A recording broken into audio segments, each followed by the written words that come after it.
Բարև ձեզ հարգելի հեռուստադիտողներ, CVK-ն այսօր տեսակապի միջոցով կզրուցի Չեխիայում բնակվող քաղաքական վերլուծաբան տնտեսագետ Բագրատ Առաքելյանի հետ։ Պարոն Առաքելյան, այսօր Հայաստանում գտնվող Ռուսաստանի Դաշնության արտաքին գործերի նախարար Սերգեյ Լավրովը եւ Հայաստանի Հանրապետության արտաքին գործերի նախարար Արարատ Միրզոյանը համատեղ մամուլի ասուլիս են տվել, քննարկենք ասուլիսում հնչած մտքերը, մասնավորապես Արարատ Միրզոյանը հայտարարեց, որ չենք պատրաստվում վերաֆորմատավորել մեր հարաբերությունները Ռուսաստանի հետ։ Ըստ ձեզ ինչ է սա նշանակում։ Դե նախ մինչև դա, եթե թույլ տաք, ասեմ, որ ասուլիսը ես ճիշտ ասած մի քիչ տապալված ասուլիս եմ համարում, որովհետև Լավրովը արեց ամեն ինչ իր շատ երկար պատասխանների միջոցով, այն թվում այն հարցերին, որոնք որ իրեն ուղղված չէին, ասենք հարցեր ուղղված Հայաստանի Եվրոմիության ինչ-որ հարաբերությունների հետ կապված, իսկ ինքը խոսք վերցրեց եւ սկսեց պատմել Ղրիմի մասին, թե ոնց է Ռուսաստանը Ղրիմը գրավել եւ այլն, եւ դրա հետևանքով ընդամենը, եթե չեմ սխալվում, 3.5 հարց հնչեց, ընդամենը այդ ասուլիսի ժամանակ, ես չգիտեմ դա ինչ ասուլիս կարելի է համարել, այն ինչ որ վերաբերվում է այն հարցին, որը որ ուղղված էր Արարատ Միրզոյանին, Միրզոյանը հնչեցրեց այն, ինչ որ իրականություն է այսօր։ Իրոք Հայաստանը փորձելով նստել երկու աթոռի վրա, մի կողմից օրենք է ընդունում, որ Հայաստանը պետք է ուրեմն շարժվի դեպի Եվրոմիություն եւ այդ օրենքի ընդունումից հետո փաստացիորեն ոչ մի քայլեր չեն ձեռնարկվում եւ այդ հարցը իբրև թե մոռացության է տրված, ընդհակառակը Հայաստանը զարգացնում է իր հարաբերությունները Ռուսաստանի հետ եւ այս այցը դրա ոնց հաստատումն է եւ Լավրովը հենց այնպես չէր, որ եկել է Հայաստան, ինքը եկել է Հայաստան, որպեսզի մեկ անգամ եւս արձանագրի, որ Ռուսաստանը Հայաստանից պատրաստ չի ոչ միտեղ գնալու եւ Հայաստանը պետք է մնա, այսպես ասած, Ռուսաստանի փեշի տակ։ Միշտ եղել է, կա եւ պետք է լինի։ Դա իրենց կարգադրումն է, մի քիչ sense չակերտավոր ձևով, բայց այնուամենայնիվ ինքը իր պատասխաններից մեկում ինքը խոսեց նրա մասին, որ հիշեց եւ 30-ամյակը ռուսական ռազմական բազայի,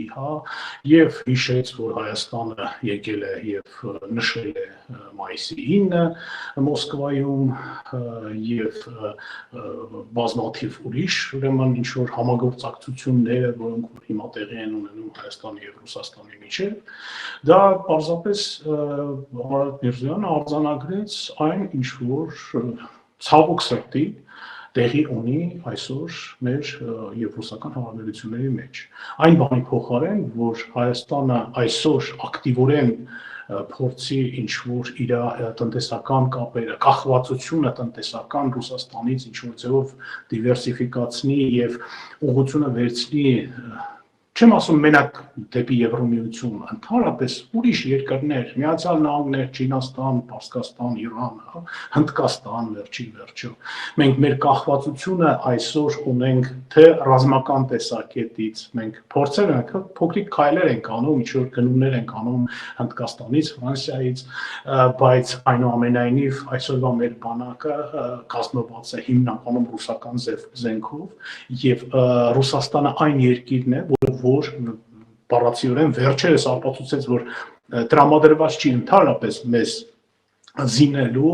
եւ նույնիսկ մեր արդեն վճարված զենքի դիմաց ինքը ուրեմն այդ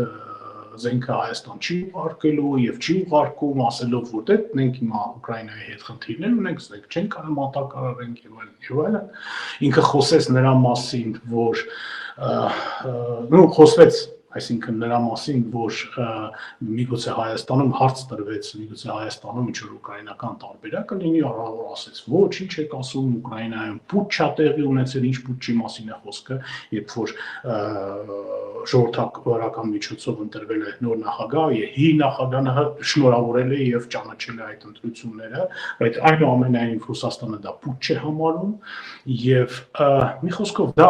ինչ որ ինքը շատ երկար ու շատ խորանալով ինչ որ թեմաների մեջ իմ մոտ տնես տպավորություն է, որ ինքը պարզապես ժամանակ է սպանում, որպեսզի հնարավորին չափ քիչ հարցեր հնչեցվեն իր ուղղությամբ եւ ինքը կարծում եմ իր նպատակին հասավ լինելով շատ փորձառու բանագետ, այսպես ասած։ Այդուհանդերձ հնչեցին նաև հարցեր, որոնք իր ականջին հաճո չէին, մասնավորապես երբ հարց հնչեց, որ դուք եկել եք մի երկիր, որի դեմ ադրբեջանցիները ռուսական զենք են կիրառել, նա ասաց, որ Հայաստանն էլ անկախություն ձեռք բերելու տարիներին օգտագործում էր ռուսական զենք, այդ թվում նաև ժամանակին վերցնելու համար անվիճարկելի 7 շրջանները, նաև հիշեցրեց, որ մենք Ֆրանսիայից ենք զենք գնում, ասաց, որ Ֆրանսիան ըստ էության Ռուսաստանի նկատմամբ թշնամական վերաբերմունք ունի, բայց այդուհանդերձ Հայաստանը ինքն է որոշողը ինչպես վարվել։ Դե իրանք ինչ կարան ասեն, իրանք այն ամենասկզբից էլ հայտարարել, մենք Ադրբեջանին ենք զենք վաճառում, ճիշտ է Ադրբեջանին վաճառած զենքը, մեզ վաճառած զենքը անհամեմատելի չափեր ունեն, եթե չեմ սխալվում, Ադրբեջանի մոտ 5 միլիարդի զենք է վաճառել Ռուսաստանը այս վերջի տարիների ընթացքում, ես նկատի ունեմ մինչև պատերազմը եւ շարունակում է հիմա ըստ երևույթին, ինչը Հայաստանի հետ տեղի չէր ունեցել, բայց ինքը մոռացավ նշել մի բան, որ չէ որ Հայաստանի հետ Ռուսաստանը գտնվում է ռազմավարական գործակցության մեջ, ինչը այն ժամանակ Ադրբեջանի հետ դեռ չէր եղել, Ադրբեջանի հետ իրենք ռազմավարական ընկերներ են դարել, այս վերջերս ստորագրեցին այդ ռազմավարական պայմանագիրը, բայց այնուամենայնիվ Հայաստանը մտնում էր ՀԱՊԿ-ի մեջ, Հայաստանը մտնում է ԵԱՏՄ-ի մեջ, ինչը որ Ադրբեջանը ինքը չի մտնում այդ կառույցների մեջ, հա, եւ Ռուսաստանը այնուամենայնիվ ոչ մի խնդիր չգտավ դրա մեջ, որ ինքը կարող է Ադրբեջանին զինի, հասկանալով, պարզ հասկանալով, որ այդ զենքը ուղղվելու է Հայաստանի դեմ, իսկ Հայաստանը, նորից կրկնեմ, Ռուսաստանի ռազմավարական գործընկերն է։ Դա ինքը դա իրենք պարզապես ասում են դե զենք է, մենք վաճառում ենք, դրանից ինչ-որ գումարներ ենք ստանում, եթե գումարների մասին է խոսքը ընդհանրապես, ապա բազմաթիվ ուրիշ հարցեր կա, որ Հայաստանը կարա արդեն Ռուսաստանին ուղարկի գրողի ծոցը եւ զբաղվի իր քաղաքականությամբ եւ իր դիվերսիֆիկացիայով, ինչին որ Ռուսաստանը կտրականապես դեմ է։ Ինչքան էլ իրանք չասեն, որ դե հա դուք կարող եք, դուք ազատ երկիր եք, բան, բայց մենք տեսնում ենք իրանց մեդիաներում, իրանց պրոպագանդայում ոնց են իրենք այդ հարցը բարձրացնում, ոնց են իրենք փորձում Հայաստանին նսեմացնել, ոնց են իրենք անվանում Հայաստանին, չգիտեմ, մի անգամ ասեցին մանեկող կինն է Հայաստանը Ռուսաստանի, դա հնչեց կենտրոնական Ռուսաստանի ալիքներով, այդ մանեկող կնոջ մոտ ինքը այսօր գնաց ինչ-որ ծաղիկներ Մայր Հայաստանի տակ, հա, ինքը դրեց, հա, իրենք տենց են պատկերացնում Հայաստանը, իրենք Հայաստանը, իրենք փորձում են վերցնեն այսօր եւ քաշտան նորից մտցնեն իրենց գարեմը, իրենց հարեմի անդամ են համարում իրենք Հայաստանը, ուրիշ այլ կերպ իրենք ոչ մի վերաբերմունք Հայաստանի հանդեպ չունեն։ Եվ մենք դա պետք է գիտակցենք եւ այսօր մենք քայլեր չենք ձեռնարկում այն ուղղությամբ, որպեսզի մենք դուրս գանք այդ հարեմ կարգավիճակից։ Ցավոք եմ ասում։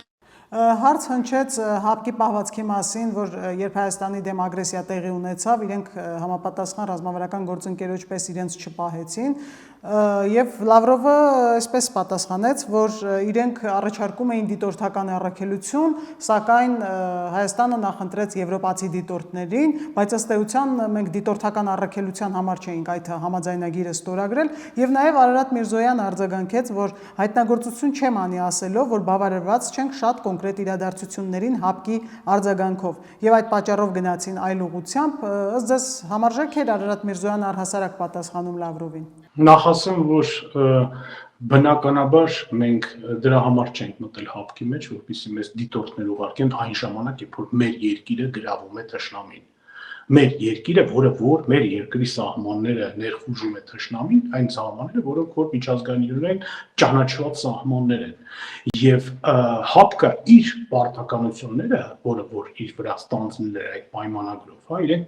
փաստացիորեն չկատարեցին։ Իրենք խոսացին, իրենք ինչ որ է դիտորդ, ինչ դիտորդի մասին է խոսքը։ Դա ոչ թե դիտորդական ինչ որ համաձայնագիր է տեղի ունեցել, այլ ռազմական դաշինք էր, ռազմական դաշինք, որտեղ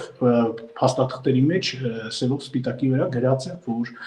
այն դեպքում, եթե որևիցե ոտնձգություն լինի որևիցե երկրի հանդեպ, բոլոր երկրները պետք է կանգնեն եւ իրենց ռազմական օգնությունը ցուցաբերեն այդ երկրին։ Այն ինչ որ տեղի ունեցավ Հայաստանում, մասնավորապես Ջերմուկում։ Եվ դրա հարցը բարձրացրեց եւ այն պատասխանը ինչ որ տվեց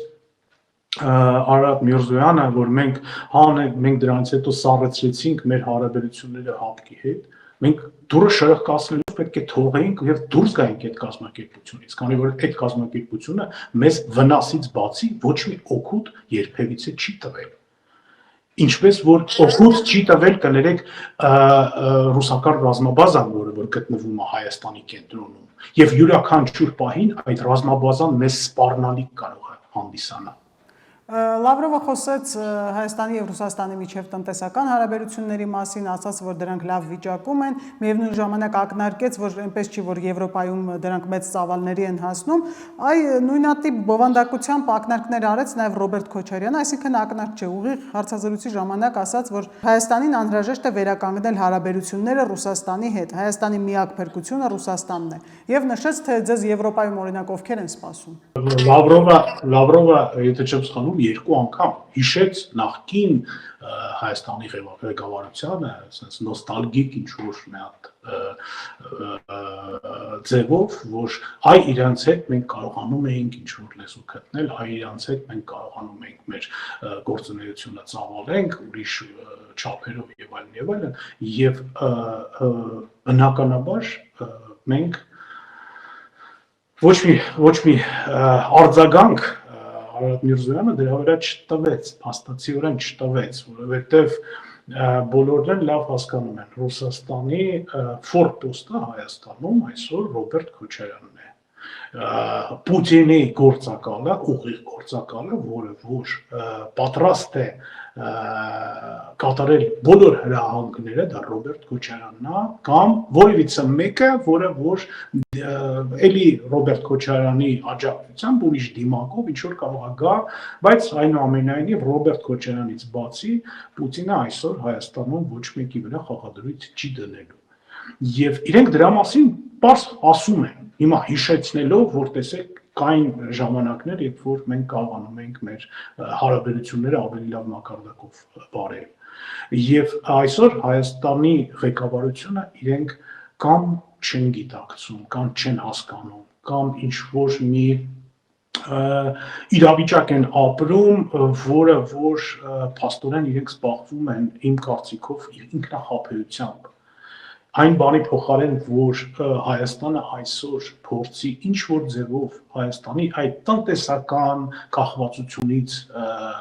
մի քիչ ձեռբազատվի, զարգացնելով ուրիշ երկրների հետ հարաբերությունները տարբեր բնագավառներում, եւ դիվանագիտական, եւ տնտեսական, եւ ռազմական տեսակետից մեզ դա անհրաժեշտ է այսօր, բայց արիուտես, որ մենք նորից գտնվում ենք այն իրավիճակում, որ այսօր ձեռնտու է Ռուսաստանի, որը որ պատժամիջոցների տակ է, մենք Հայաստանի միջոցով ինչ որ Ռուսաստան ենք մատակարարում ինչ որ սարքավորումներ եւ այլն, եւ դրանից ինչ որ մի 2 կոպեկ փող ենք աշխատում եւ դա համարում ենք, որ մեր տնտեսական ծավալները Ռուսաստանի հետ աճել է, բայց ոչ մեկ չի խոսում դրա մասին, որ այդ կազմակերպությունների 90%-ը, որոնք որ գտնվում են Հայաստանում եւ որոնք որ զբաղվում են այդ տրաֆիկով, ասենք, որ արտասահմանից ինչ-որ բաներ են գնում եւ ուղարկում Ռուսաստան, դա էլի ռուսական կազմակերպություններ են։ Դա այդ կազմակերպությունները հիմնված են ամենայն դեպս Ռուսաստանի կամ քաղաքացիների կողմից կամ իրենց համախոհների կողմից։ Դա դժվար չի անել ներկայիս պայմաններում, բայց Հայաստանին դրանից ոչ մի բան չի մնում։ Դրան մնում են ինչ-որ կոպեկներ, որից ոչ ինչ-որ հարկեր են վճարվում եւ նման բաներ, հա, եւ տարածքներ են վարձակալվում, բայց իրականում այդ մեծ ծավալները լուրջ օգնություն Հայաստանի տնտեսությանը չեն բերում։ Նույնիսկ եթե բերեին, այսօր դա մենք պետք է գիտակցեինք, որ դա վտանգավոր է պարզապես։ Մենք մեր բոլոր հավգիտները դնել մի ամանի մեջ մենք իրավունք չունենք, այս պայմաններում մենք իրավունք չունենք, մեր տնտեսությունը, մեր մնացած բոլոր բնագավառները, մենք պետք է դիվերսիֆիկացնենք եւ տարբեր ուղղություններով սկսենք աշխատել, այնինչ որ չի արվում, դե ֆակտո չի արվում։ Մենք զարգացնում ենք մեր հարաբերությունները Ռուսաստանի հետ եւ դրա շնորհիվ անկում է ապրում մեր տնտեսական հարաբերությունները Արևմուտքի հետ։ Իսկ դա ցավալի է եւ դա կործանի չկարող է լինի մեր երկրի համար վերջի վերջը։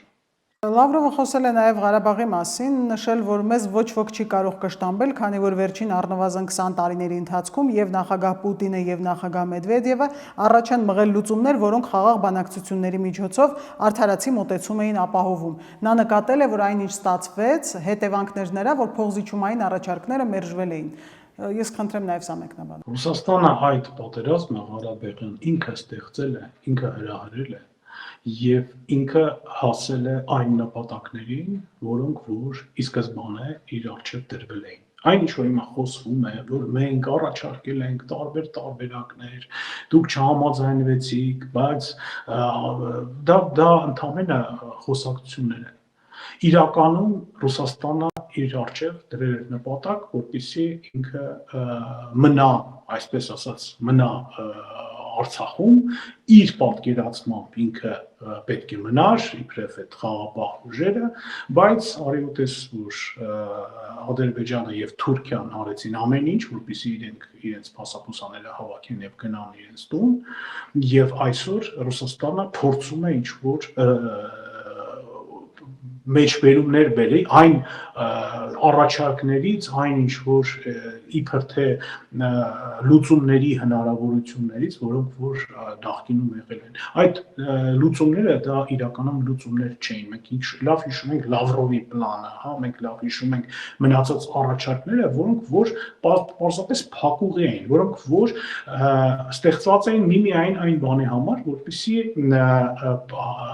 Ադրբեջանում եւ Հայաստանում այդ կոնֆլիկտը երբևիցե չլուծվի, այդ ստատուս կվոն միշտ մնա ինչ որ կախված վիճակում եւ Ռուսաստանը այդ մութ ջրի մեջ կարողանա ինչ որ ձուկ որսալ։ Իրենց նպատակը դա էր։ Այսօր իրենք հասկանում են, իրենք ինչ որ գին են վճարել Ադրբեջանին դուրս գալով Արցախից եւ ընդհանրապես լքելով Հայաստանը, ես նկատի ունեմ Հայաստանը ոչ թե լքելով լավ կլներ եթե իհարկե երկրորդ ռազմաբազան լքեր Հայաստանը, իրանք դա չեն, դա նկատի չունեմ, այլ թողնելով մենակ այն վտանգների առջև ինչ որ այսօր արդիականացվել են մեր առջև եւ Ռուսաստանը հիմա պարզապես այդ վճարը պահանջում է, փորձում է պահանջել Ադրբեջանից եւ Թուրքիայից։ Եվ ոչ մի բան փաստացիորեն ինքը չի ստանում։ Հա, իրանք ստորագրեցին ռազմավարական պայմանագիր, բան, բայց դա ընդհանրապես թղթեր են։ Թղթեր են, որոնք որ վաղը կարող հայտնվեն աղբարկում, ինչպես դա անում է նույն Ռուսաստանը, հա, յուրաքանչյուր ռուսական ստորագրությունը այսօր կոպեկ չարժի։ Հիշենք Բուդապեշտի մեմորանդումը 96 թվականին Ուկրաինայի գարանտ կանգնելու Ռուսաստանի, հա, ամբողջականության եւ այլն եւ այլն։ Դա պարզապես թղթեր են։ Իսկ այսօր այն բանը, որ ռեալ տեղի ունեցավ, Արցախը հայաթափվեց եւ ռուսները թողեցին գնացին, թողնելով թե Արցախը, թե Հայաստանը ընդհանրապես այն դարավոր, այսպես ասած, բարեկամին, իրանք են դա տենց անվանում, հա, դա բարեկամություն ես չեմ կարող անվանել, Բայց այնուամենայնիվ Հայաստանը այսօր մնացել է մի կարգավիճակում, որ իրանք դարձյալ փորձում են կախվածության մեջ գցել Հայաստանին, այն ինչ որ Հայաստանից մնացել է։ Վաղը մյուսօրը էլի մի ինչ որ կտոր կվաճառեն թուրքերին, էլի ինչ որ քայլեր կձեռնարկեն ու էլի հետո կասեն դե դուք ինքներդ եք մեղավոր, դուք չեք կարողացել պահել, դուք չեք կարողացել պայմանավորվեք, կհիշեն էլի նորից ու նորից կհիշեն ինչ որ մի խոսքեր, որ տեսեք մենք ձեզ առաջարկում ենք, մենք ձեզ ասում ենք, այդպես չի վարվում իրական դաշնակիցը։ Իրական դաշնակիցը, ինչպես դա ասենք եղել է, չգիտեմ, Միացյալ Նահանգները Բայդենի օրոք, երբ որ Իսրայելում խնդիրներ առաջացավ, իրենք երկու նավատորմ ուղարկեցին Իրանի ուղղությամբ եւ այդ հարցերը իրենք կարողացան լուծել մի ակնթարթում։ Այդտենց վերաբերմունք պետք է լիներ Ռուսաստանի կողմից Հայաստանի հանդեպ։ Իսկ մենք այսօր գտնվում ենք դավաճանված պարզապես վիճակում եւ Ռուսաստանը նույնիսկ այս պայմաններում ինքը փորձում է ինչ-որ դիվիդենդներ քաղել մեզանից։ Շնորհակալություն։ Ընտրեմ։ Հիշեցնեմ, որ մենք զրուցում էինք Չեխիայում բնակվող քաղաքական վերլուծաբան տնտեսագետ Բագրատ Առաքելյանի հետ։ Չմոռանաք հավանել տեսանյութը եւ բաժանորդագրվել Civic AM-ի YouTube-յան էջին։